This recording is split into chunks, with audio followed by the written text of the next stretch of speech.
move it on, shall we? Right, there's a new off-road four-wheel drive Lamborghini.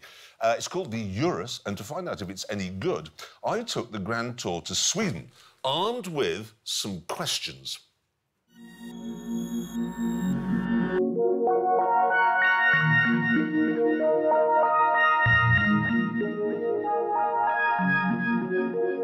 Here's my first big question.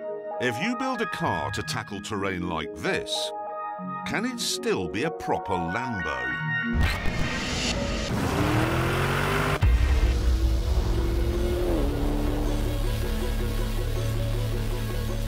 Well, the Urus certainly looks like a jacked-up supercar. With its swivel-eyed styling, it appears to be every inch a Lamborghini. But is it? To make this car, Lambo's engineers had a good rummage around in Volkswagen's parts bin. So the engine, a 4-litre V8, is from a Porsche Panamera. The rear axle and air suspension is from a Bentley Bentayga.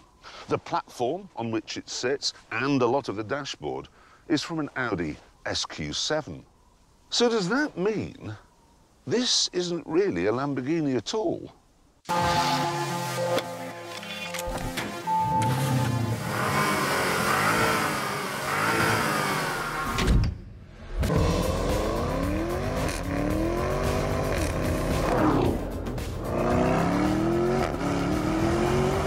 Well, it does 0 to 60 in 3.6 seconds.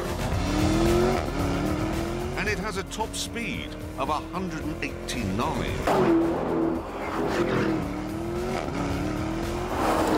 So it has the performance you'd expect. But there's other stuff you wouldn't expect. This is the first Lamborghini to use turbocharging and the first to have an automatic gearbox. And what that combination means is there's a very slight and rather un-Lamborghini-ish gap between putting your foot down and it getting going. And when it does get going, there are no screaming histrionics. Sure, there's a bit of popping and banging from the back. But you can't hear that inside, where everything is muted and refined. Perhaps that's why all the writing down here is in Latin. This is a Lamborghini for emeritus professors. I'd see the Pope in one of these.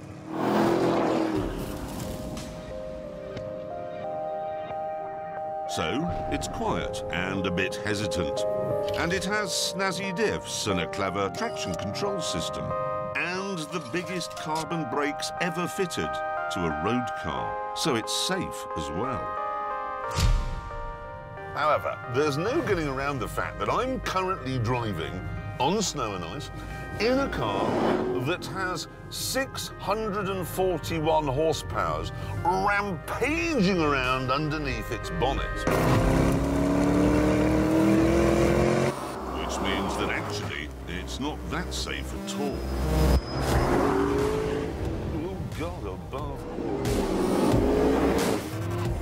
Concentrating.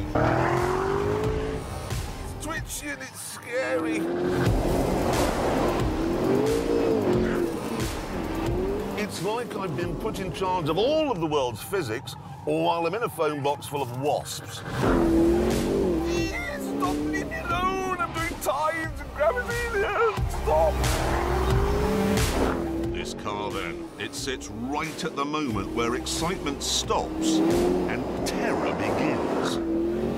That is Lambo land, that is. Shit.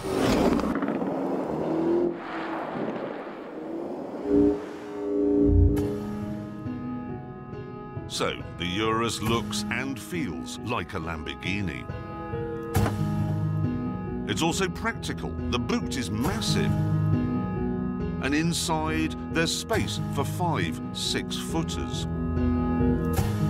It's a nice place to be as well. And all that's great.